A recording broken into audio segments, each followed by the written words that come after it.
Well, I guess winter is officially here. We had a couple, 3 days of cold weather where it froze pretty hard. Got down to about 25 degrees in the night. And of course didn't warm up much during the day.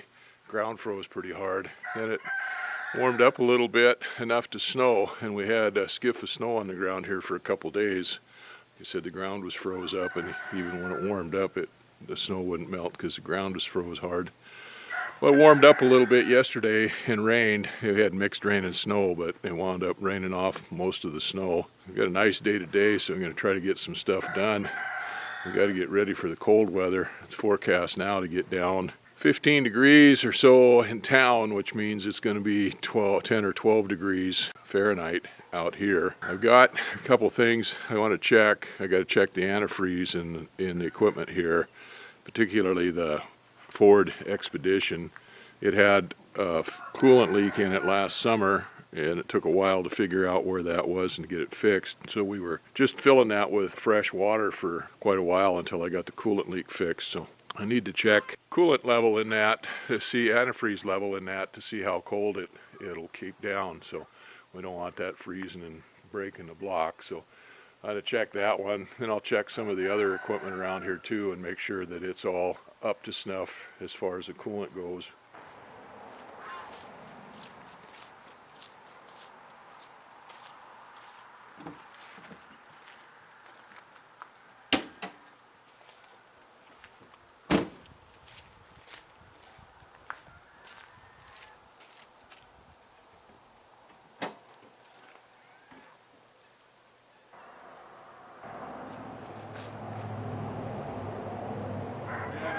Suspected it's no good. Alright, so as I suspected, that one has no protection for freezing at all. So I'm going to have to figure out where the petcock is on the radiator on that and drain enough fluid out of it that I can put some antifreeze in it. And we've got to get it protected down to about 0 degrees Fahrenheit anyway.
That's almost straight water in that engine block and that radiator.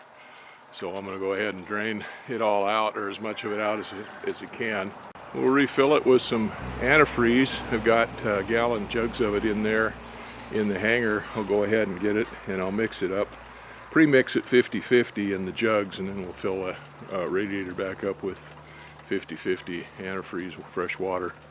So while I'm waiting for that to drain, I got another little project going on here that I'm going to do. Like I said, it's going to get cold. That cabin is pretty well insulated and stays pretty warm most of the time, but when it starts getting down below 15 degrees and it gets kind of chilly in there, we have a 1500 watt electric heater that we use. It keeps it plenty warm in there most of the time, but when it gets cold then it won't hardly keep up, and we've got an auxiliary unvented propane heater in there that we have to use when it gets that cold. Last winter we had 2 feet of snow when it got cold, and we were able to throw it up around the building and close in around the building with snow, called Bankin the building. And then it got cold, it got down below zero, 10 below, 20 below zero, and we stayed comfortable in there, never had to fire up the propane heater. Well, unfortunately in this country, the way the weather patterns go, we don't always get snow before we get the really cold weather like this. We either go from relatively warm weather with a Gulf Japanese current coming in and the air masses coming in off the ocean, or it turns to bitter cold with the high pressure Arctic air masses bleeding over through the mountains to the east of us here and making it bitter cold.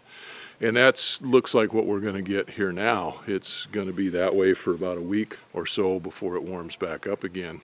And I don't have any snow here, obviously, to bank that building with. What I do have is a bunch of 2x4 sheets of styrofoam that we salvaged off of well, we didn't salvage it. They removed it off the high school shop when they were redoing the roof on it, and we got some of that from them. So I'm going to take some of that, build a skirting around the base of the cabin here to try to keep the wind from getting the cold air from getting up underneath the cabin. Oh, instead of snow, we're going to use styrofoam. That should work all right.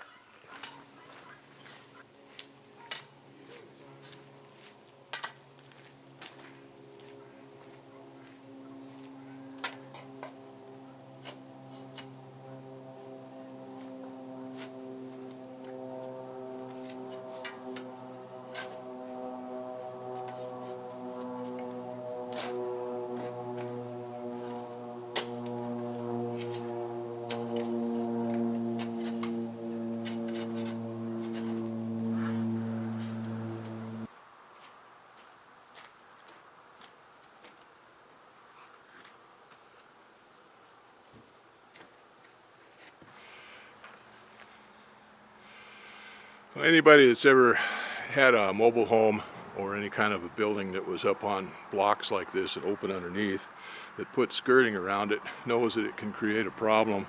I've seen really nice skirting built up underneath something, a building, a trailer house, nice and tight and down in the ground and insulated and everything. And one of two things happens with it.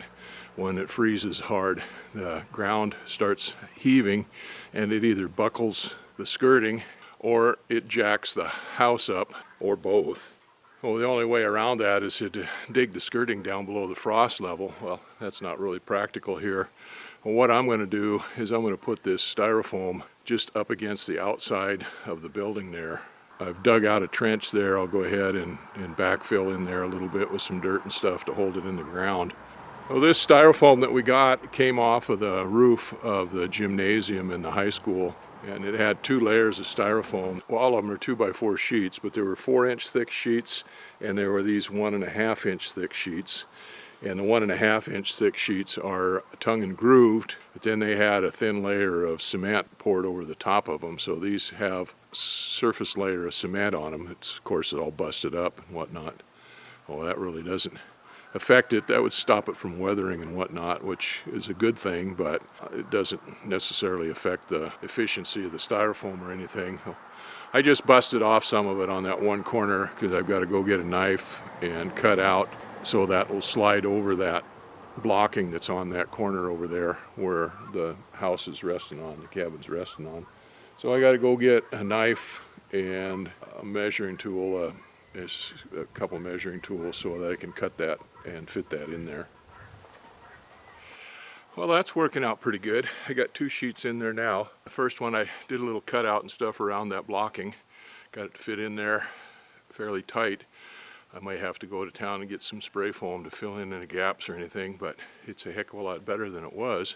Putting that dirt in behind it there after digging that trench, that's packing that stuff in there pretty good. So got to go up on the hill, get a few more sheets down here now so we can finish that out. Meanwhile, the water stopped running out of the Expedition, so I can go ahead and close that radiator off on that and start mixing up some antifreeze to put in there. So the camera's fogging up, so I guess we'll go put it away for a little while. This side is done. Got that cut and fitted around the blocks, and I got the telephone and cable entryways there I had to cut and fit around. Most of it is pretty good. I'm going to need a couple of screws in there and a couple of those that were bowed out to pull them in tight against the building. but mostly they fit up there pretty good. I backfilled those with the dirt that I dug out of that little trench, and they packed in there pretty good, so I'm happy with that.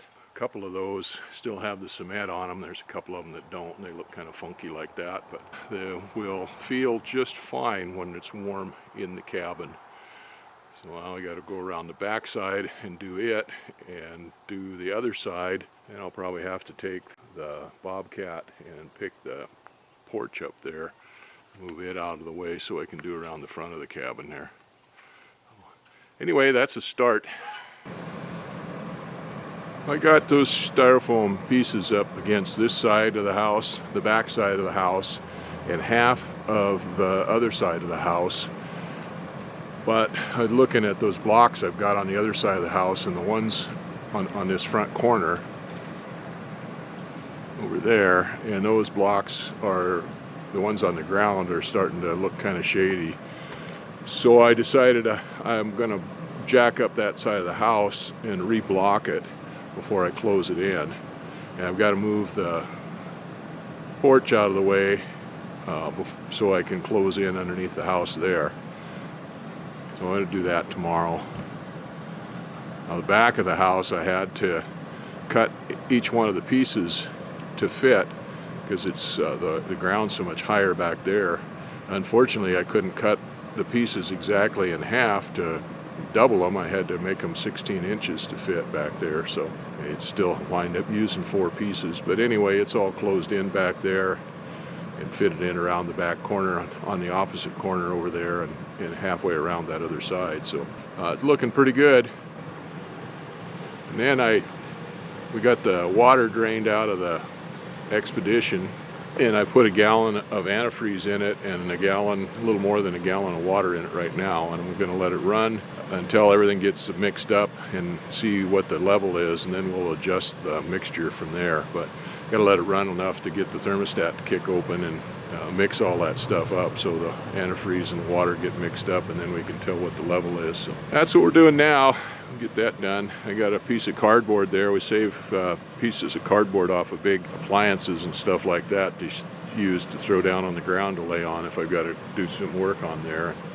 Get this Expedition figured out with the antifreeze in it. I got to go check my truck and a couple of the other vehicles and make sure that they're up to snuff too for this cold weather that's coming. So, but I think the only one I had to worry about was the Expedition. The rest of them are okay, but I'm going to check them anyway. The forecast was correct. It's a beautiful sunny day, and it's supposed to be nice weather for the next 4 days or so, 5 days. The only problem is it's going to be pretty cold. It's warmed up to a balmy 28 degrees here so far in the sunshine. And the sun's pretty low on the horizon out here now this time of the year, so we don't get as much heat out of it as we used to. And I've got to move that porch out of the way to get across the front of there, so that's what we're going to do today.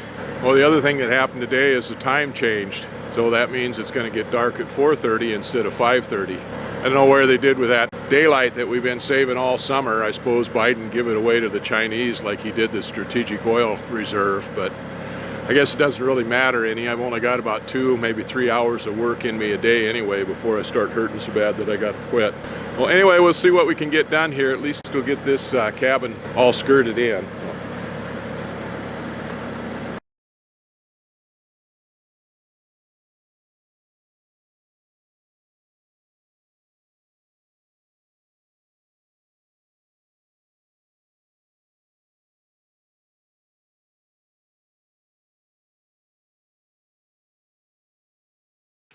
That's moved. Now the first thing to do here,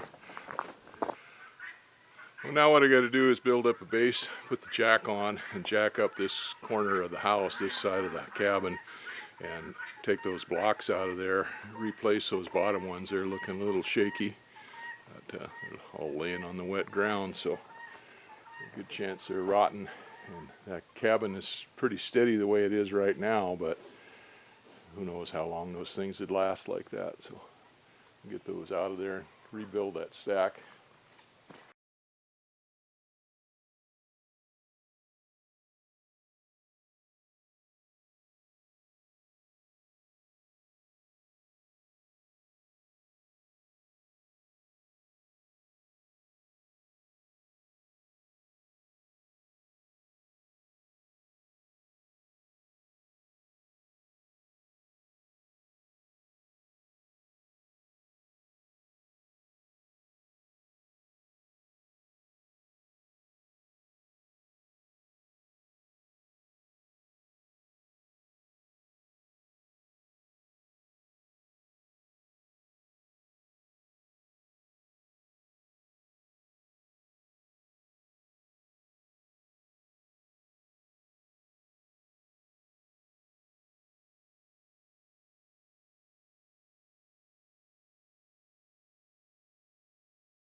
Made it to town and back without getting buried in a landslide. Last time I went to town, we just missed getting buried in a landslide by less than a minute. A big slide came down across the highway right behind us.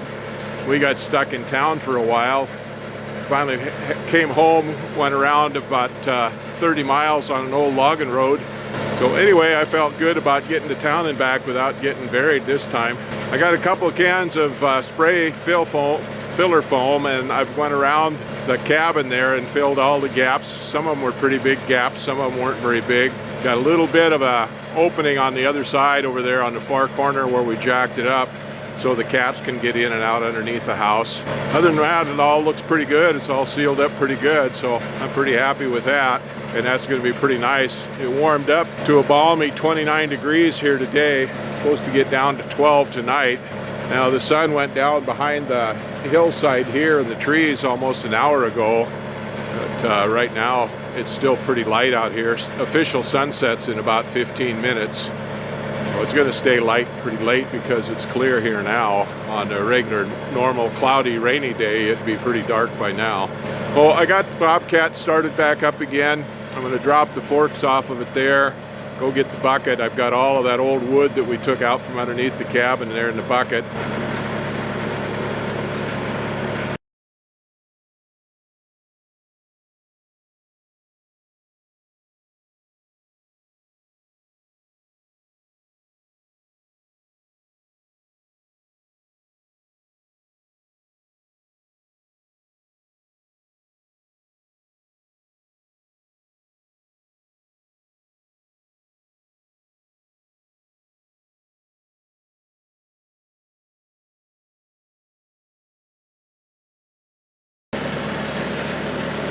Well, that was a success. It got down to about 15, minus 12 for you Celsius type, and the cabin stayed nice and warm in there, so the little skirting around there was successful. Got a few places there you can see where the moisture, the warm air was coming out from underneath it. Got frost around a few of the gaps and stuff, but all in all, it's pretty tight, and that was pretty good. Cabin stayed nice and warm. Supposed to get colder tonight. Then the forecast says it's going to warm up Thursday or so, and it says rain, but I'm betting on snow. The temperatures are supposed to be 29 or so at night and maybe 40 in the high 30s or at 40 during the daytime, but that tells me it's going to snow. Anyway, like I said, I got the Bobcat going. I got to get busy and get to work moving stuff around and getting ready for snow. The skirting job around the cabin proved itself. That cold weather that was forecast came in, and we had about 4 days of clear cold weather. Got down to about 12 to 15 degrees at night, only warmed up to about 28 degrees in the daytime. Well, the cabin stayed nice and cozy through that whole period of time. The floor stayed warm, so it was pretty nice. I used the opportunity of the cold clear weather to get up here and get ready for winter time here, get ready for snow. Then it warmed up a little bit and started snowing. We got about 4 inches of snow, and the next day it started warming up and we started getting mixed rain and snow. Well, I plowed the snow off the driveway. The driveway is froze up so hard from that cold weather that the melting snow and stuff was just freezing to the ground through the driveway. It's been a couple days now, 3 days now, and we're getting mostly rain, and most of the snow and ice is gone. So the driveway should thaw out a little bit, get softened back up again. But anyway, it's pretty nasty, and it's still raining. It's supposed to rain today and maybe tomorrow, and then we're supposed to get some clearer weather, some drier weather, but it's not supposed to get cold like it was before, so we'll see what happens there. And meanwhile, I haven't been working in the hangar or getting it cleaned up, so I need to get in there and start cleaning that up so we can get the airplane home.